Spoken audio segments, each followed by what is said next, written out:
مسلمان بنا رہے ہو تو تجارت ساری ختم ہو گئی نا. لیکن جو کچھ بھی ہمیں انہوں نے دیا ہے، سوچنے کی یہ بات ہے، کمپنی ان کی، ہماری تجارت ختم ہوگی. 500 سال کی محنت ہے انگریز کی، سوچیں ذرا 500 سال کی محنت ہے، اب اس کا رزلٹ آ رہا ہے، اب آ رہا ہے رزلٹ.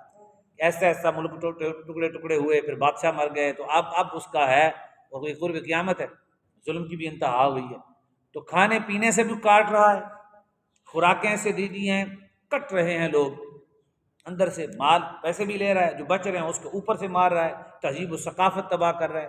انسانیت کی دھجیاں اڑ رہی ہیں، نفسیت کا خیال ہے، اور بڑے بڑے بورڈ ہیں ان کے، بڑی بڑی مشہوریاں ہیں. انسان کی طبیعت میں ایک بڑا زبردست قسم کا جو چیز وہ روزانہ دیکھتا ہے نا، اسے وہ پسند کرتا ہے. اور اس نے طبیعت کو پڑھ کے اس نے کہا ٹی وی پہ لگا دو، بس پیپسی کی مشہوری ایسی لگاؤ، سگریٹ کی ایسی مشہوری لگاؤ، بسکٹ کی ایسی مشہوری لگاؤ، وہ جو کھانے کی چیزیں ہیں یا وہ ساری مشہوری ایسی لگائیں گے کہ بار بار بچے دیکھے پیو نو پھاڑ کے نہ لے ہی جانا کہ میں کھلا. بامرے مجبوری بیوی نے کہنا لے کے آؤ، اتنی مشہوری آ رہی ہے تو ہم نے لینا ہی لینا ہے. تو وہ طبیعت پڑ گئے ہیں کہ اس کی طبیعت میں ہے، بار بار دکھائیں گے تو ایسے ہوگا. تو اس لیے میرے مسلمان بھائیو، اسلام اچھی تعلیم دیتا ہے. اس وقت مسلمانوں کے اپنے افعال برقرار نہیں رہے، مسلمانوں پہ تان و تشنیع نہ کریں. مسلمان اس وقت مجبور، مظلوم، محقور ہے. کسی جگہ پہ بھی اس کی قوت برقرار نہیں ہے، نہ وہ اپنی خوراک کھا سکتا ہے، نہ وہ اپنی آزادی سے بات کر سکتا ہے، نہ کچھ نہیں ہے. جیسے بہر نکلے گا اس کو اسی کے ملک میں، اسی کے معاملات میں اس کو ہم ایک طرف کہہ دیں. دعا فرمائیں اللہ تعالیٰ ہمیں کفر کے شکنجے سے نجات عطا فرمائے. اسلام نے تقریباً 1000 سال حکومت بنتی ہے، 1000 سال حکومت کی ہے، کسی کے خوراک پر ظلم نہیں کیا، کسی کے بچے کو نہیں مارا. یاد رکھیں، خوراکوں پہ ڈرامہ نہیں کیا. سب سے بڑا ظلم یہ ہوا کہ پوری دنیا پر انگلش لازم کر دیا، ہر بندے کو مجبور کر دیا. اسلام نے ایسے نہیں کیا، پوری دنیا پہ سپر پاور رہا ہے، اور 1000 سال کو تھوڑا سا ان کو تو مطلب اتنا نہیں ہوا. یہ ہمارا سارا بر صغیر ہمارے پاس تھا، اندلس ہمارے پاس تھا، سلطنت عثمانیہ ساری ہمارے پاس تھی. پوری دنیا میں سب سے بڑی حکومت، سب سے جو مالدار تھا مالی لحاظ سے، وہ ہندوستان تھا. مالی لحاظ سے ان کی چمچ بھی وہ تانبے کے ہوتے تھے، کھانے پینے کے برتن سارے یہ تانبے کے استعمال کرتے تھے. یعنی اس طرح یہ امیر ملک تھا، ایک اچھی معاشی ایریا ہے نا، زراعت وہاں بہت ہے، دریا بہت ہیں، تو زمینیں بڑی اچھی ہیں، زرخیز ہیں. تو اس طرح سے جانور ان کے پاس ہوتے تھے.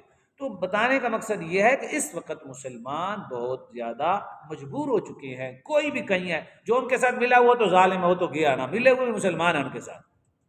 اور تعلیم کی لحاظ سے راوی میں بندرگاہ ہوتی تھی، جہاز آتے تھے یہ راوی میں. جی وہ تو میں وہی بتا، تعلیم کا حال یہ ہے کہ ہماری تعلیم کے نصاب سے ہی ہمیں ختم کر دیا گیا. ہم اپنے ملک میں اپنی تعلیم پڑھتے ہیں، اپنے آپ کے بارے میں نہیں پڑھ سکتے. آپ اپنے ملک میں قائد اعظم پر پی ایچ ڈی نہیں کر سکتے. سوچیں ذرا، کہاں ہے ذرا، کیسے کر سکتے؟ ہم نہیں کر سکتے. ہمارے ملک میں پابندی ہے، پی ایچ ڈی نہیں کر سکتے قائد اعظم پر، وہ جس نے ملک بنایا. ذرا سوچیں. تو اس طرح دعا مانگا کریں اللہ. لیکن یاد رکھیں، رسی کھینچتی ہے نا ایسے، پھر کیا ہوتا ہے؟ ہاں بس کھینچی ہوئی ٹوٹنے کے قریب ہے. دعا فرمائے اللہ تعالیٰ توڑ دے. بس وہ اپنے خود بخود اتنے کھوکھلے ہو گئے ہیں کافر کہ ان کے ہاں کچھ بھی نہیں بچا. وہ بندر بن رہے ہیں، وہ کتے بن رہے ہیں، وہ لڑکے آپس میں شادیاں کر رہے ہیں، لڑکے خودکشیاں کر رہے ہیں، اخیر تک پہنچ گئے ہیں. وہ بھی اپنی موت وہ خود مریں گے، اپنی موت وہ خود مریں گے. اور پھر کیونکہ اللہ نے طبعی جو دین بنایا وہ اسلام ہے. جیسے انسان کی فطری طور پہ جس میں فرحت، سکون اور سرور ہے، اس دنیا میں امن و امان ہے، وہ صرف اسلام ہے. انشاءاللہ وہ آ کے رہے گا. نا امید تو ہم نہیں ہے اپنی رحمت سے، اپنے رب کی رحمت سے انشاءاللہ تعالی ہمیں وہ ضرور برکات عطا فرمائے گا. اعوذ باللہ من الشیطان الرجیم. ولا تأکلوا اموالکم بینکم بالباطل، اور نہ تم کھاؤ اپنے مال کو اپنے درمیان باطل طریقے سے.